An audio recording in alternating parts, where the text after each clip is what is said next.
Hi, I'm Diane Halfman. I am the founder of Spa Life. I'm part of the Live Your Spa Life podcast. I am a ex-retired San Diego police officer, undercover prostitute, and I help consulting and helping in training so that you can stand in your power. Come catch me on this week's show of the Jessie T podcast.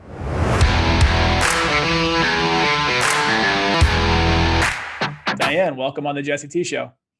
Thanks for having me, Jessie. Great to be here. It's been amazing just connecting with you and plugging into you, and you have a hell of a story. So for the few people that haven't heard it, I want to, plug them into that. So tell us a little bit about you and your journey so far.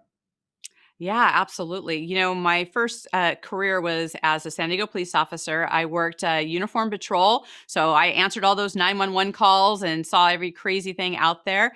But then I also worked undercover, and I worked undercover as a prostitute because we were hunting a serial killer because he was hunting and killing prostitutes. So I went undercover as one as bait to have that happen. So as you can imagine, there is such a different, hat to be worn when you have the quote safety of a bulletproof vest and a radio and a gun to wearing next to nothing and having none of those things, having to rely on your undercover detectives to help keep you safe.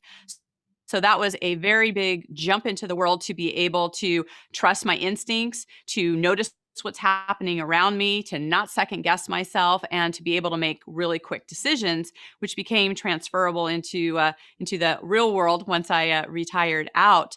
However, I didn't grow up on the streets. I mean, I grew up, middle class neighborhood. My dad was, 43 years with the Navy, federal government. I went to 12 years of Catholic school, college, all that good stuff. And when I started working undercover, I started picking up the language of being undercover, and I'd be like, hey, checking out, come place an order, just all the language. And I learned from the detectives, what things cost, did people pay for those things? What constituted being arrested for prostitution, and what did all those things look like? And I can remember my dad after I'd been in for a while, and he was just like, I paid all this college money for that mouth. Like, where did that, come and happen? And so it really changed just the way I saw things that I had no idea what was happening in the world, and just showing up in a lot of different ways. I was married with two young children when I first started with the department. And, I heard all the training going along the way that, it was the highest divorce rate in profession. And I remember thinking, I'm a Catholic girl. We're good. We're not going to have a problem with this. And, in the academy, I could see that my husband was getting jealous of, I was the only woman on my squad. There wasn't a lot of women officers back then when I was in there. And I remember, just feeling great. I was in the best shape of my life. I had exciting stories to tell. It was a fun thing. And I felt like it was my turn, right? Because I had stayed home when the girls were really young, when he was building his business. And I couldn't understand why he was upset about the what we had chosen and how we were moving forward. And that was insensitive of me at the time as well, of just not seeing how such a big shift and change would change for him. I didn't grow up wanting to be a police officer or thinking that I was going to be one. When I went to college, I was studying to be an attorney. So I had a degree in criminal justice. And my senior year, when I was working for an attorney and I was doing all the research, I thought, this is so flippin' boring. Like, I just can't even see myself doing this for the rest of my life. And a lot of the guys I was graduating from college with were going into law enforcement. And they're like, why don't you come on a ride along? You should just check it out. Just, just take the test, just see how it is. And I was just like, well, I don't know. Let's just, I'm a good student. So yeah, I'll take the test, see how it goes. And, I took it, and, I scored really high. And at the time, with all the things that were going on with the serial killer, which was an ongoing investigation, and there was copycat serial killers and things going on, they were looking for women to come in the department and be part of that. So I kind of just went in blindly in a lot of ways, had no idea really what that job was going to be about or what I was going to be doing. I thought, oh, I can help people. So it was definitely a steep curve in having that happen. So, I mean, Incredible story, incredible journey, so much to pull out from there. But the first thing I want to talk about is kind of like the elephant in the room is this experience as being an undercover prostitute. So talk us through kind of getting your dipping your toe or jumping in head first into the beginning part of this. And how did that, how long were you doing it for? And like, what were some of the, I guess, quote unquote, more exciting times, maybe some of the scary times? Did you almost like lose your life kind of stuff? Like talk about all those experiences in that walk of life. Yeah, absolutely. So, in the beginning, there was definitely a lot of intimidation because I had no idea really what to say. There wasn't like any formal training, like, well, if somebody says this, then you say this. There wasn't that. I did have someone who came, a really dear friend of mine who she had been on for longer, and she kind of gave me the ropes in terms of like language and what to do. And she's like, you need to wear, red toe polish because there's fetish guys and that's what they like. And I'm like, who knew? Like, I would never know to do that kind of thing. And she's the one that gave me some lingo. And she said, you need to have one of those blow pop, pops, lollipops, and kind of play with that because that will, take out the nervousness to have something in your hand, and it's also suggestive. So, these little kind of tricks and tools. And she said, just go with what's being said. You got to keep in mind, there's 3 components to the crime. It's like there is an ask for sex, there's money involved, and there's a furtherance of the crime, which means that they're not joking. They're actually doing something. They're meeting you in my hotel room. They're meeting you in the alley. They're doing something about it.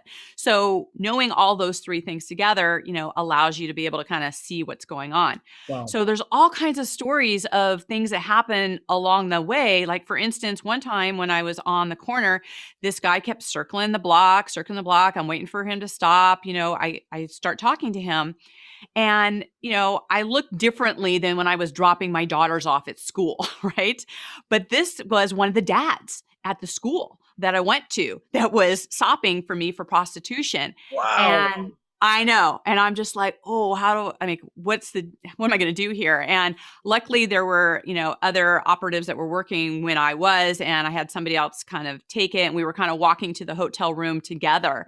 And he was one of those guys where, how it gets set up if you're working out of a hotel is that when you walk into the room, there's an arrest team in there.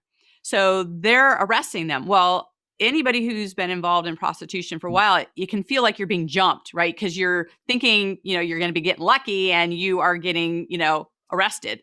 And so you get all these hands on you. And some people can feel like that's a 211 going down, which would be a robbery, right? So, there can be a lot of, it's kind of a dangerous moment when you're first walking in the door and everyone's like jumping in.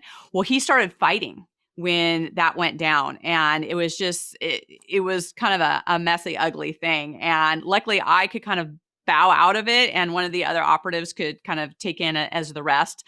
But I remember like going back to school and him kind of looking at me like, she looks familiar. I kind of see her from something, but it was just one of those unspoken things that wasn't said about when you recognize people and then what do you do and what's that actually look like. And then there's just funny stories too. I mean, you have to take the levity. I mean, anytime you do some like intense work on anything, if you've got a good sense of humor, it's really helpful to be able to do that. I can remember one time being on the corner and there was a guy that was, driving past and he was, driving forward, but he was doing the whole rubberneck where he was checking me out while he was driving and was looking at me too long.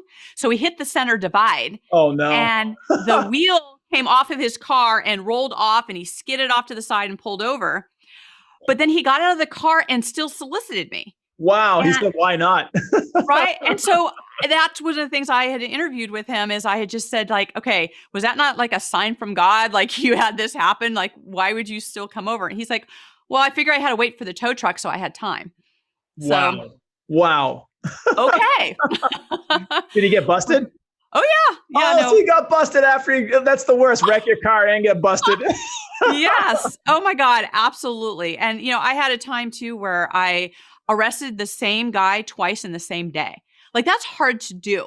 Like it is crazy. Like at the time we were doing like a cite and release. So he got arrested for prostitution, got his ticket, went on his way. And then later on that night, he came back and solicited me again and arrested him. And I'm like, what are you thinking? He's like, I thought you looked familiar. Was he, Like, is he on drugs or drinking or? you know what? He seemed sober enough. I mean, enough to, Wow. do all the components and do all the things that needed to have happen. I mean, you just kind of wonder, like, people aren't paying attention or who knows what they're looking at. I don't know. But, it's just wild how some of these stories happen. And, That's incredible. you also get a chance to, really make some decisions on what you're doing too, because I would arrest like 34 men a night, as many as I could, because we were trying to document people. Here's the thing: in the police department, we don't care who's sleeping with who. We really don't. It's about what is attracted to prostitution. People who are just getting out of prison, people who are committing other crimes. So if you can actually put them in a time and place, you can solve other crimes. Yep. So there's a lot of things that can happen in doing these. And we were specifically looking for someone who was targeting prostitutes. So we had a whole nother reason, but there's a lot of other reasons when you're out there. So you kind of look to see, like, what are some of the profiles that people are doing, but then you don't want to get too stuck into that, because almost any serial killer who's been caught, you always have the neighbor who gets interviewed that says he was the nicest neighbor I knew, right? So you just can never know who that person who's living double lives and what they are. You have to trust who you're stopping and the conversations and things that you're having. And I had this one guy one night that had stopped, and you could tell he was super nervous. He had, like, hands at 10 and 2 on the wheel. He wasn't really looking at me that much, but he was just kind of making his deal. And I just took a moment and I, like, looked in his car, and he had, a car seat in the back and milk that he had just bought from the store, like, in the front. And I could tell he was a new dad, right? And so anyone who's had, been a new parent, that's just kind of a crazy time in and of itself. Yes. And it's just nuts. And I remember just, like, looking at him, and I just said, you may not hear what I'm saying right now, but just hear the words that you need to go home. And he just stopped for a second and he looked at me, and I could just see, like, this one tear that started coming in his eye. And it was just like it dawned on him that this could have been a life-changing, pivotal moment in his life, whether it was marriage or girlfriend or whatever his situation was. And he just said thank you and drove on. And it was just, Wow. So you didn't even have a chance, like you didn't even want to arrest the guy. You just saw something. no, it was just something. And, I could, we have the discretion to, arrest or document anyone, that we could. And maybe that was a faux pas on my part, that maybe, to document him or have that. But that's where I have to trust my gut. And I Saved really, the guy's marriage. right. I mean, these things can go either way. I mean, and I've had the opposite happen too, where I had somebody in front of me and I was getting ready to talk to him, and everything about me. I mean, if you've ever, like, looked in the eyes of evil and all of a sudden all the hairs go up on your body and you're just like, this is bad, right? Yep. And we're looking for bad, but this felt like bad. Yep. And I was like, to the point where I was like, I can't even make a deal with this person or make conversation. So we have signals that we give to our undercover people. And I did the signal that I'm passing, but to have a marked unit pull him over a couple blocks away, so he doesn't blow my cover, but that he gets contacted. And this is somebody that needs to be stopped, but not in this circumstances. Yep. So he did get stopped. He had loaded gun under the seat, was wanted. He was somebody that definitely needed to be spoken to and was arrested for outstanding warrants and other things. So these are the kind of things where you have to trust yourself. You have to really go in that, because if you second guess yourself in those moments of time, it's too late. Someone could get hurt, including yourself. Right. Unbelievable journey. And so when did you start tracking this serial killer through the undercover prostitution that you were doing for the police, force? Like, when did this come about? Was this pretty early on, or had you been doing this for a while? And how did that all take place? No, that was right in the beginning, because we were just coming off the heels of the Green River Killer, who had killed 70 women. He was convicted, I believe, for like 41, and it was a multiple state. It was Green River because it started up in Washington. It was down the coast. 20 of the cases were in San Diego, and there was a very set pattern that we were seeing with the prostitutes that were happening. But what was happening is that was actually getting wound down. He actually got arrested, ironically, through prostitution, right? So he had actually been stopped twice. And so he was able to be, having DNA and put him in a place. And so this is that exact thing I was talking about, is that you can find them in certain places. But what happened after he got arrested, and this is part of the give and take of what people get, the information they get out in the media, is that's when we started getting the copycat serial killers, right? Okay. They're doing similar type things. So Wow. we needed to be out there to stay ahead of that, to, make sure that wasn't continuing. That's a lot to unpack. And so how long were you actively doing that type of undercover work as an undercover, a police officer doing the prostitution work? How long did you do that for?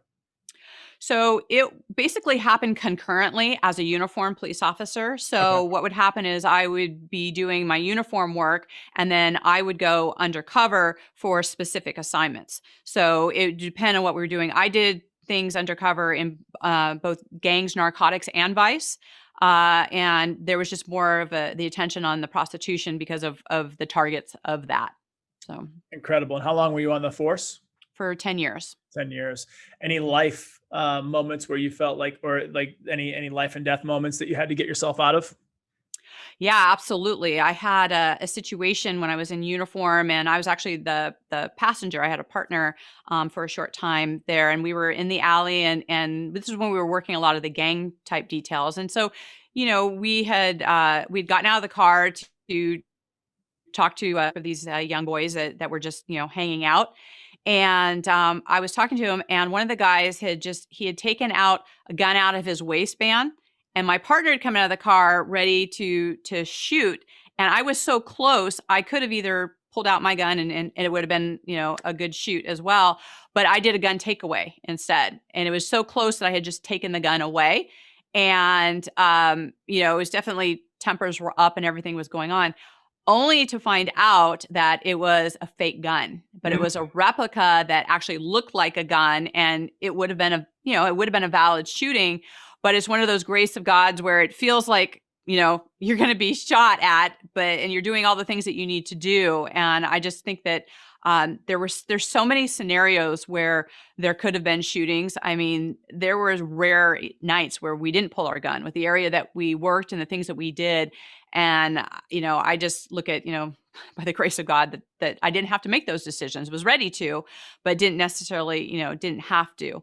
And there's a lot of the mental games that happen with that. I was, a single mom at the time. I was also most of the time riding myself in the car. I remember one of my first nights, excuse me, out. My sergeant had called me in and just said, hey, you're going to be a John unit, which is a single unit, riding out because I've had all of the wives and girlfriends of the squad saying that they don't want you to be their husband or boyfriend's partner. And I don't want to cause any discontent that's happening here. So I'm going to have you ride alone. Why did they come to that decision? Because they thought I was too attractive to be in the car with her husband for 12 plus hours every single night. That's incredible. Yeah. Like, you hear about this brotherhood, sisterhood, just this family when you're in the blue, so to speak, right? And for people to kind of all come to that decision, like, I mean, like, if it was more than one person saying that, it's weird that it seems kind of weird, and it sucks for you because it probably hindered your, at least honestly, just the dynamic of being at your job, and just being around people. And I'm sure that probably played with you a little bit. Were you able to kind of get on the other side of that and kind of get past that? Or was that something that kind of carried with you through the 10 years? It's funny because for me, I kind of just let it roll. I mean, I looked at it was just, part of the job, and, it allowed me to be, strong in making contacts on my own. I mean, I had, luckily we had like K9 units, and they would cover me a lot on calls, and other units would still come in and cover. And, I think that there's a certain, cause I was brand new, there is definitely can she hold her own? Are you going to be able to, jump in a fight? Are you going to be able to make good decisions? I mean, all of those things become part of that training ground, to be able to do things. And I think you also have to just, you have to be able to have a little bit of an off sense of humor, because when you're in stress situations, you're going to say things. I mean, I always say now, I can't imagine being on the street because, of having to be so politically correct and watch everything that you say and Mm, all of these things. And, there's some certain ways of doing things that just the intonation and the, um, holding a scene secure, that you have to just show up in a certain way that allows you to do that. And I can remember I was probably, I don't know, 5, 6 years into my career at that point, and I had a sergeant, actually a lieutenant, called me into the office and said, we've had over like 300 people, complaints, cities, whatever, that have come and said that they are filing sexual harassment complaints on your behalf. And I want to know why you haven't done any on your own. And wow. and I laughed and I said, I'd be in here every day. Are you kidding me? Like, I mean, what are they saying? What are they doing? I said, you can't take that stuff seriously.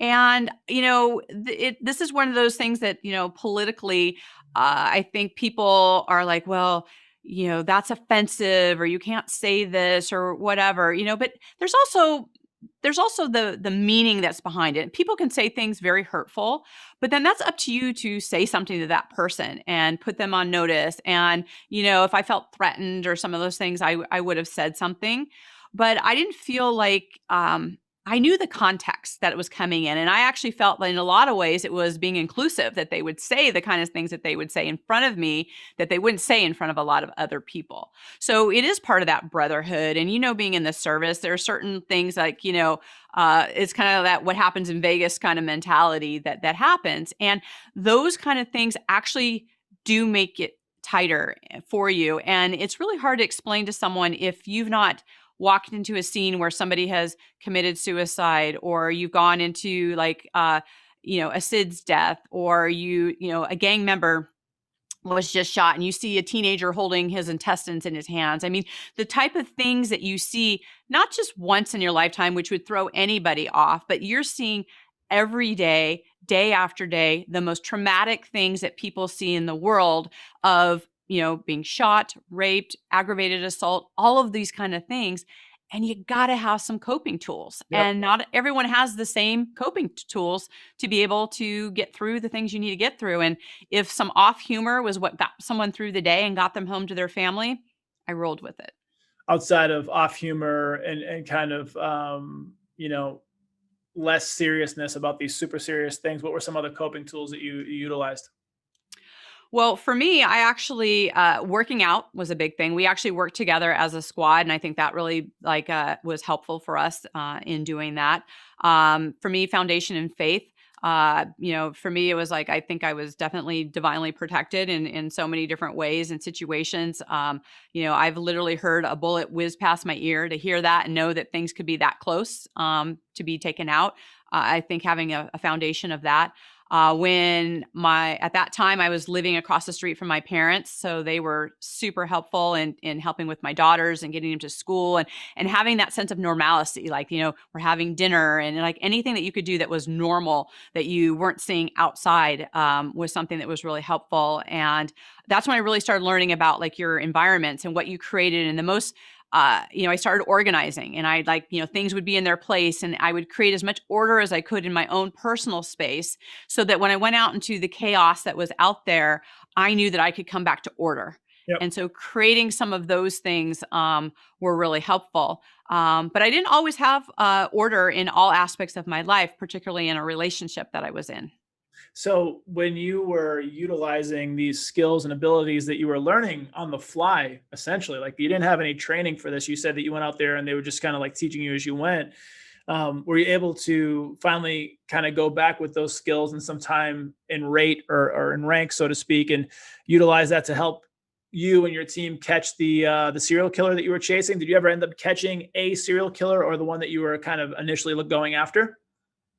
So we arrested other people associated with that, people who were aggravated, not any specific serial killer Sure. in those details, but they were all leads to other cases that helped in that.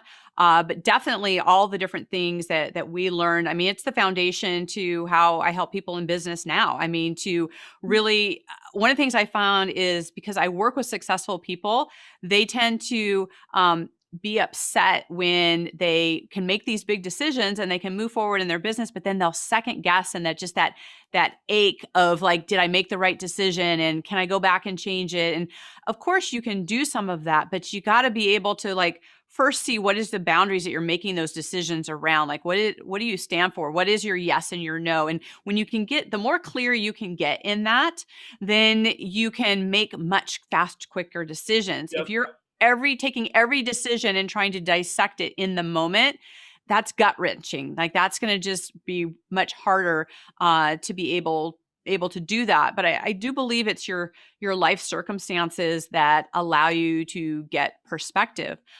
So for instance, I was in, after, I'd been divorced, been in the department for a while. I was in a long-term relationship.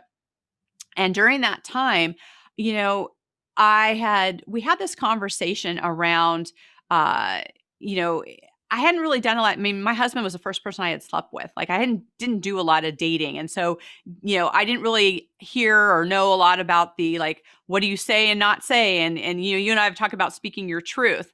Well, I had a lesson in this relationship early on that it wasn't safe to speak your truth. And I remember talking about like who I had dated previously and what that looked like. And I remember while I was telling him about this, as I was telling him about this, everything in me was like, this is not a conversation to have. Like this person can't handle this kind of conversation, or it's not Wow. safe. And he almost like turned into this completely different person. And he had like pushed me into my closet and had put his hands around like he was going to choke me. Didn't choke me, stopped himself from that. But it was a fear moment that was in there where it was like, this is not safe. And, what's interesting is I did not utilize, here I had seen all kinds of things out, doing my work, and I was a police officer at the time. And you would think that there'd been a part of me that would have been like, okay, I'm out. But for me, I actually looked at it's not so bad, because all the things I see out on my beat are people are getting stabbed, all these other things are so much worse. I just need to work harder. Start Like bargaining. I've already had, a relationship that didn't work out because of this, this work. And, I want to create this family environment for my family, and I can make it work. But what happened is became this series of me walking on eggshells. It became me watching what I wore to make sure, what I would say. And it became just little bit over time that these things started happening where it was just less and less of me started showing up. And the thing that had shifted it, and I hate to have that there's like a tragedy that happens, but I believe these, tragedy things happen sometimes in order to wake us up.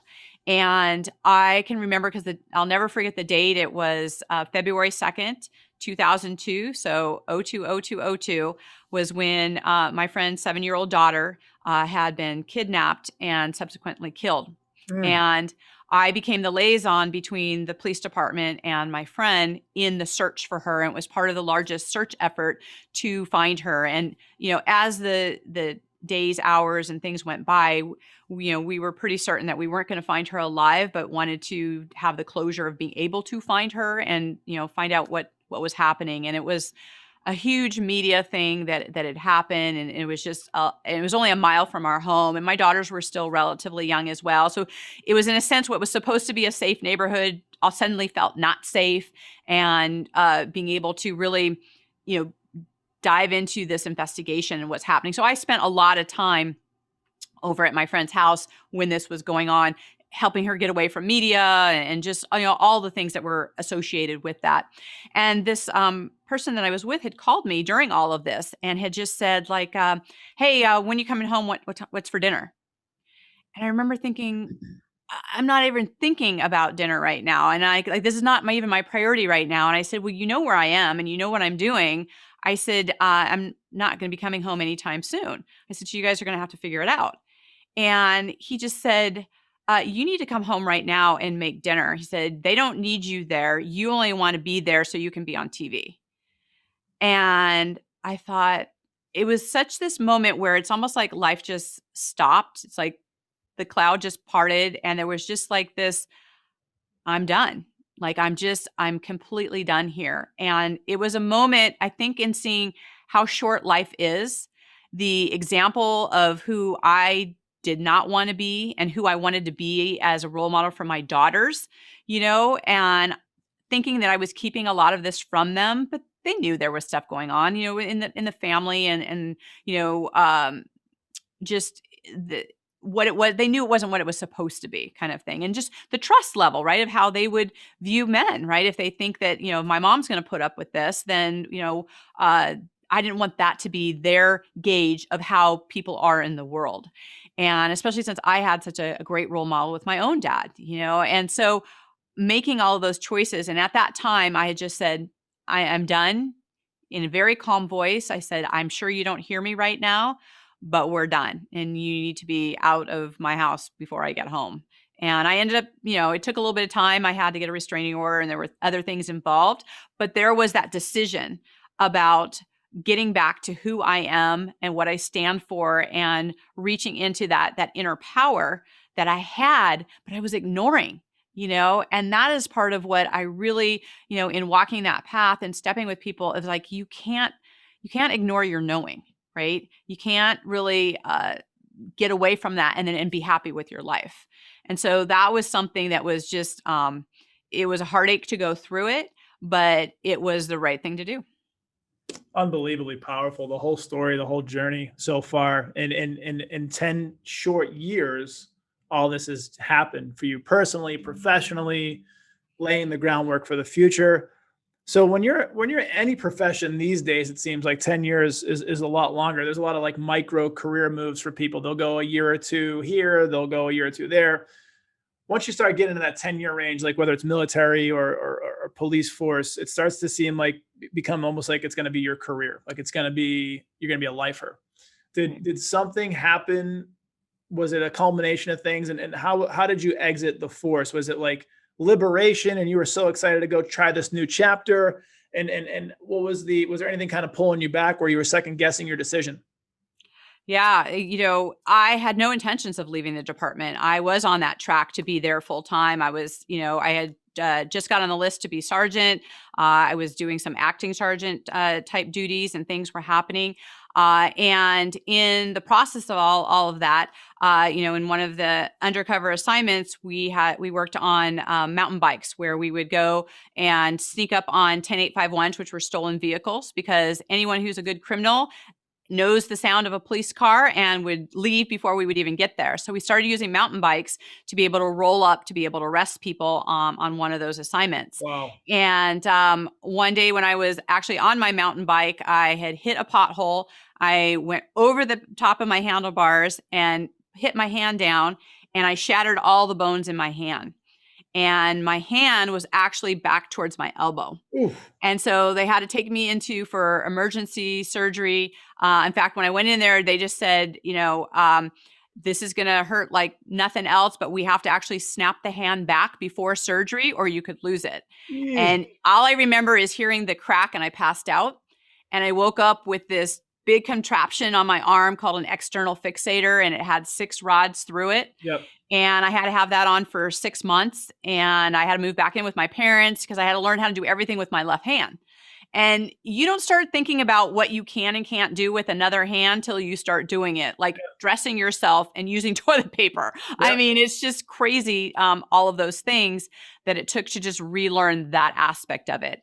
And even though I really had a good comeback, I've got great flexibility, not necessarily as much strength as I had before, but unless people knew, they wouldn't necessarily see me and know that had happened. And I can actually shoot. So I was able to come back to that extent. However, my surgeon had said that you can't get in any more street fights. And they said that if you get into another fight, you have a 33% chance of paralysis in the hand, and the city won't take that kind of liability. So I look at that as it was a God move. It was like, you know what, you're done, you're out, you don't really have a choice in this. And so it was when I was transitioning out is where I became the liaison for the last case. Wow. Wow. A lot of serendipitous moments through that career, and amazing journey. I'm sure that's shaped you and molded you, and taught you things that you like and don't like about life. And so once that was kind of brought to you, and essentially that was the information that was delivered, and it was like, all right, well, this is where we have to part ways or go do life differently. What was that transition like? And did you step into what you're doing today, or did you go through a couple, growth checkpoints to kind of get to where you are now? Well, at the time I was going through, because part of transitioning out of the department is you could have some training, do further skills. So I got my master's in human resources. So, it gave me a chance to just be in school and kind of just, move through that process. And that was a year. But one of the things I noticed the most in that was how exhausted I was. Yep. Whether it was, my relationship or the, 10 years on the street, raising kids, all of that. Just, I mean, my adrenals were shot. I was just exhausted, working, crazy hours, and just the, you're up, you're down, you're up, you're down. I mean, just the adrenals alone was pretty crazy, and the stress level in that. So I basically went, hardcore into transforming all the different aspects of my life. I started getting in, with coaching in terms of, I was part of a experimental year-long project with one of my first mentor, Jim Bunch, called The Ultimate Game of Life. And it was about creating your life based on what made you happy, healthy, and then wealthy. Love that. And it was based on Thomas Leonard's 9 environments. And we really started looking at, what were the different aspects of your life, and were you leading your best life in all of those areas? So it became this exploration of, getting not just healthy physically in my body, but just mentally, emotionally. I started getting trained on how to remove trauma out of the body. So all of those things that I started doing, I then started, people started coming to me, and I started doing organizing as well, because I realized how much organization helped me. Yep. And so I was helping people organize their space, that then started evolving into organizing their life. And then I started utilizing all the things I learned undercover in terms of creating boundaries and not second guessing yourself, and being able to make quick decisions, how all of those things wrapped in together, that in order to be successful in life, you needed to be successful in all the different areas of the life. It wasn't just one thing. It was everything, and how they all ended up, working together. And so it was just important to be able to move through those things and see what worked and what didn't work. And, a lot of times I went through a phase where I didn't even tell anyone that I was a police officer. Like I didn't share the stories. I didn't tell them any of those things. And when people would find out, they would be like, what? Wait, what? And and I looked at that as that was, a good reflection of the growth that I had, that I didn't have this wounded police officer, energy who had been through a lot of stuff. And I just looked at it as, what, these are all things that happened for me. These were the learning curves from it. And I just had a group of friends that were like, what, you got to share the stories. Like you have to share all of it. Like, and then I would share part of it. Like, well, yeah, I was an officer, and maybe I did a little bit of prostitution, and then, yeah, I had this really dysfunctional relationship, and, I was, I'd be on the street and I'd be like confronted by gang members, but I'd be thinking about my daughters at home, and it was like, okay, what hat am I wearing? It's like, okay, am I being a police officer now? Am I being a mom? And just having to wear all of these different hats, because literally in a day's time, I'd go from being a mom to a police officer to a prostitute. And those are very different hats to be wearing and to be be maneuvering through.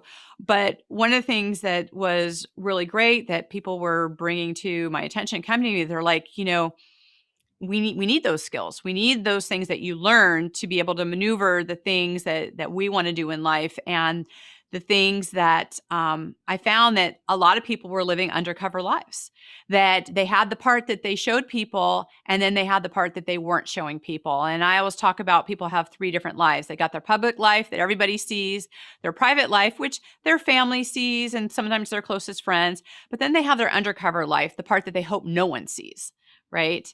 And so when I started working with people, I thought I was helping them in their business or their space.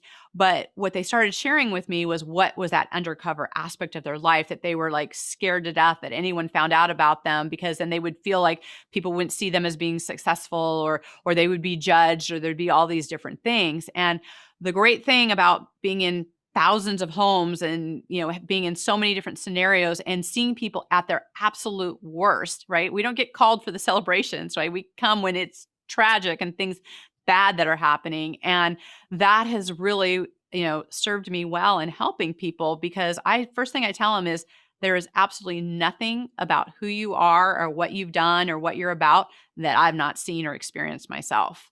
And that immediately puts people in a place like, okay, that's where we're starting. Judgment, right? The judgment, the fear of being judged or being looked at, or, this is what I talked about on your podcast about just, my story, my journey, and how that's become medicine for myself, but others, where, talking about things that are taboo or, what could be considered shameful. If you throw so someone told me this a long time ago. They're like, you could be a happy person. A happy person is someone that could be the same person 360, right? Like we all have, fantasies, desires, whatever we might not want to share with the masses. But if you could be the same person with like your priest, your mom, your wife, your friend, like that's like a pretty good life, a well life lived, because you're not really hiding. You're not wearing a mask, so to speak. And it sounds like you're able to, offset people's desire or their need to kind of hide behind that mask and kind of open up. And that's where the real work begins. I'm assuming that you do. So what are some of the things you're helping people through in your business now? Like when people need something, what do they come to you for? So the main thing is usually making big decisions. It's either making big decisions or it's communication within teams and employees. So, a lot of times, and I love this, when I'll do like these VIP days with companies, and we'll come in there and they'll have this perception like everything's okay in their culture. Right. And I have not had happen, not even once, where I've gone in there and people start talking, we start seeing what's going on, and there is a dynamic that's happening in that, company that the head people don't know about. Right. And it's not because they're not talking to their people or they're not, they don't see the culture they want to have. That's just the nature of people. Yep. There's just certain relationships or certain things that happen that not everyone knows. Like they're keeping those parts undercover. So they'll come to me when they're like, I don't know what's going on, but something's going on. Something's not in sync. Something's not working. And they call me in to get to the bottom of that. And so that's a big aspect of it. Having boundaries between their work life and their personal life. People who love what they do, they just kind of blend it all together, right? There's really no such thing as balance, but you want to have harmony, right? You want to be able to, there's going to be times in your business where it's going to be crazy, but you don't want it to be forever, right? You've got certain sprints, but you got to recover, or the body is just going to, go out on you, and you got to make sure that you're doing the things that allow you to have all the energy and the stuff that you want to do. So I help people really look at their blind spots. Like, what are they, what's going on in their life that they're not seeing? How are they fearful in making some certain decisions, or they've made one and now that they're totally second guessing it. So it's really about looking at, they're calling me when something's out of sync. They need, I actually have a client who says that she wants me to deliver any bad news to her company. She's like, and she doesn't want to be the bad guy in anything that's going on. So I think that's pretty funny, but her team knows me enough now where I'm just like, okay, I'm a good rip the Band-Aid off. Here's the good, bad, and the ugly. We're going to talk about all of it because when you don't put it all on the table, it's still there. It's true. It doesn't just go away when you brush it under the rug, right? Like the stench or smell or whatever it is going to steep up through that carpet at some point. You're going to have to tend to it and deal with it. So powerful work. And I'm sure it's probably giving you as much as it's giving the people that you're working with. And so you mentioned the podcast that you have about 5 years ago is where that started. So where are you at now at the podcast? And I guess to even backdate that, how did the podcast begin? Was there someone that you saw doing a podcast, a recommendation? Were you just called to it? Like, how did it all start? Yeah. So people were asking me to, share more about my story, share more about what's happening. And so the podcast originally started with a company called Spa Life. People be like, well, what is that? Yep. And it's taken on kind of different nuances of it, because it's kind of like, it's like two different meanings to it. Cause I talk about that, that spa life is actually a lifestyle. And I talk about, accomplishment and harmony. The accomplishment aspect of it is that, the acronym is seek power always. So it's the power within you, right? It's like people look outside themselves for power, but real power is within you. Yes. And it's about accessing that. And so I utilize a lot of my own stories in some of my interviews about this is how I accessed it. This is part of how I did it. Usually a part of my story comes out, in that, or when I'm on other people's podcasts. But the harmony aspect, the actual spa life part of it is that, I've got a sauna at my house. I do regular self-care. I have, things I do nutritionally. I mean, this is what I was talking about all the environments. Yes. It's like, extreme self-care to me is not a luxury. It's a necessity. Like, you need to take care of, part of my values is epic health. Like, whatever it takes to get to that, to be that. I've had different nuances of that, but whatever that is, to me, I like to give people permission to do that. And so we talk a lot about that on the podcast too, because, I always tell people, tell me about your journey, the disempowering and empowerment, what it is. And almost everyone who has gone through their life journey has had those disempowering moments where it's like they didn't take care of themselves, right? Or they weren't focused on something, or things were just off track, And so you got to really look and see what are the things that get you back on track. And so the podcast has been, I also have a theme every year. And so that has evolved over time. I've had, spa life as part of it, designing your life versus, living by default. I would talk about people being their own cop. I would do the COP of confidence, optimism, and power, and just different nuances. Last year I did positive disruptors. So some people blame me for the chaos last year because I had disruptor, and I maybe I didn't say positive enough with it, but it was really great to see how people were just disrupting how they were doing things. And this year focusing on people being a force for good.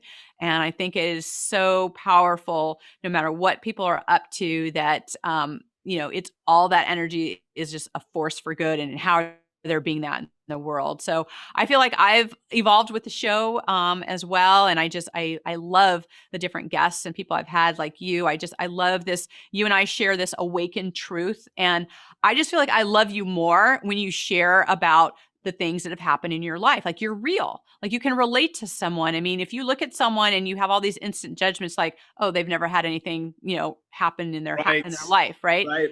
No one knows anyone's story or their shoes, and it may look really great. And I think that's one thing that we've really all learned a lot this year is people's lives that you thought were just amazing and wonderful have their issues, right? They have things that happen behind them. It's either going to make them stronger or it's going to take them out.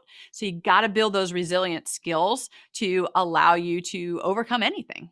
Yep. There's this idea of where you're on a plane, and they always talk about putting your oxygen mask on first before you can help others. Right. And there's so many people that are of service, that are people that put others before themselves, that they lose track of taking care of themselves. Right. You can't take care of someone else unless you take care of you first. You can't love someone else unless you love you first. Right. And for me, one of my first experiences with plant medicines back earlier this year, my intention was to be and receive more love in the world. And when I said that, the medicine will teach you, and sometimes it will hit you hard. And it basically said, you're not loving yourself. And I went through this emotional state that felt like an eternity. It was about 90 minutes, but it lasted with me for 2 weeks. And 2 weeks of anytime my sons, I have a 6 and a 4-year-old, were watching like Disney Plus, and like Moana was on, or one of these Disney movies, I would just start bawling, crying, and like just opened up my heart again after all the traumas and things I've experienced in my life, where I kind of hardened myself to the world.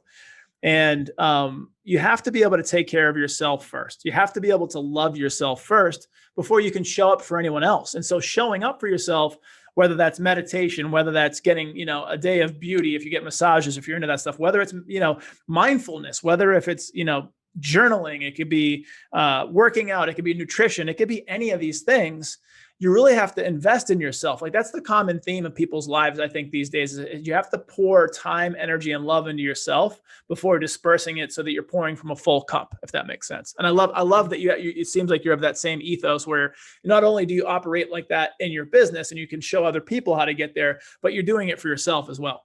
Right. Absolutely. I mean, I think that you've got no business telling people, how to do things in their life if you've not either experienced it yourself or you're not currently doing it. And maybe you're fumbling through it. Maybe you're just like going, hey, I'm trying to find my way with it, but you're actively involved in the process of like, okay, I know this doesn't work. It might work for you, but hey, here's what I learned and didn't learn from this.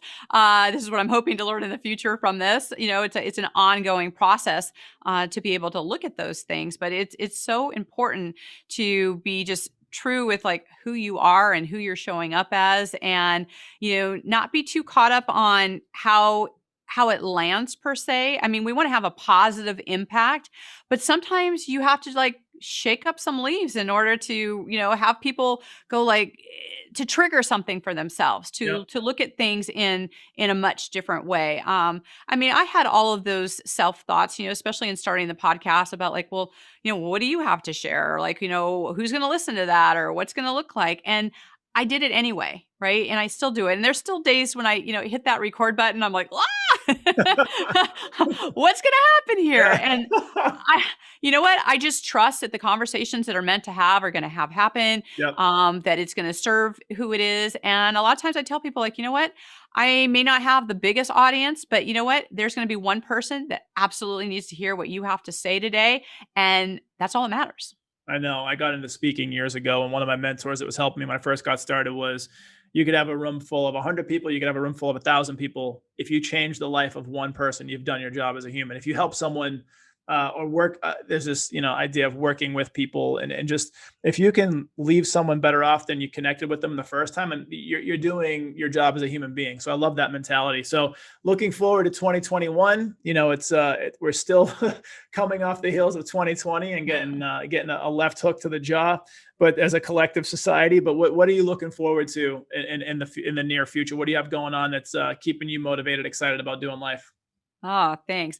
Well, for me, I'm doing some travel. I mean, I'm one of those people that didn't really lock down. I'm kind of a rebel that way. I don't wear a mask. I don't do any of that. I'm not playing that game. That's why I look at, I do me. And I still think that, this is America and you get to choose what's best for your health. And I don't think it's at disregard to other people. I mean, I have a whole different philosophy around that. But I'm actually going on a health retreat in Coeur d'Alene here coming up next month that I'm super excited about. And we're actually going to go on a trip with our family in March. So we've got several things, happening business wise. I really noticed that everyone goes through some form of crisis, whether they're going to call it uncertainty, whatever you want to call it. So I've created a program. Actually, right now it's just a resource. I'm not doing the program part yet, but a resource of helping people get through crisis. Like, to first of all identify it, and what do you do about it? So I have a resource that I give people. In fact, they can go to just my website and grab it. It's dianehalfman.com. You can go /crisis, or it's right there on the website. And it just allows you to self-analyze, like, where are you at? Like, and what kind of crisis are you going through? What do you need to do about it? Because I think if you have awareness around what's happening, then you can make a difference. So I'm most excited as I feel more people are waking up to a new reality of how life is and what's truth for them. I believe I'm going to be part of those people that are going to help shepherd people into moving through that reality of, what is true for them? How are you going to be in the world? How are you being a sovereign person? Like, I think that there's been this realization of waiting for the government to tell you what to do, or waiting for neighbors to tell you what to do, or waiting for, politicians to tell you what to do. I think that's all BS. I think that you're a sovereign person. You get to decide how you want to live your life. I don't care what kind of crazy is happening out there.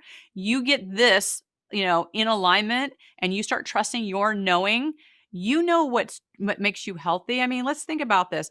Getting outside, breathing fresh air, staying inside with a mask on. Right. I mean, where's the common sense? I mean, No. I'm just like, this is insane. I mean, we're now seeing more of the stuff coming out that it truly is insane.